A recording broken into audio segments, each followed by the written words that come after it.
Welcome to అమంతాస్ world. ముందుగా బోటీని శుభ్రంగా 5, 6 సార్లు కడుక్కొని అందులో కొంచెం పసుపు వేసుకొని కుక్కర్ పెట్టుకొని 4 విజిల్స్ వేయించుకోవాలి. ఇప్పుడు గోంగూర ఒలుచుకొని దాన్ని కూడా శుభ్రంగా కడుక్కొని అందులో కొన్ని గుప్పెడు పచ్చిమిరపకాయలు వేసుకొని ఉడకబెట్టుకొని అది రుబ్బుకొని పక్కన పెట్టుకోవాలి. ఇప్పుడు కడాయిలో ఆయిల్ వేసి అందులో ఉల్లిపాయ, టమాటా ఒక టమాటా కలిపి పేస్ట్ చేసుకోవాలి. ఆ పేస్ట్‌ని ఇందులో వేసుకొని అందులో అల్లం వెల్లుల్లి పేస్ట్ కూడా వేసుకొని కొంచెం ఆయిల్ పైకొచ్చే వరకు వేయించుకోవాలి, పచ్చివాసన పోయే వరకు. ఇప్పుడు ఇందులో కొంచెం పసుపు, ఉప్పు, కారం వేసుకోవాలి.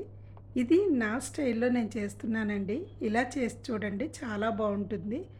ఈ విధంగా చేసినట్లయితే గనక బోటీ ప్రియులందరూ ఇష్టపడతారు.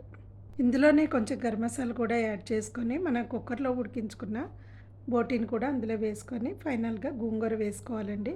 అంతేనండి, మనకి బోటీ గోంగూర కర్రీ రెడీ అయిపోయింది. మీరు కూడా ట్రై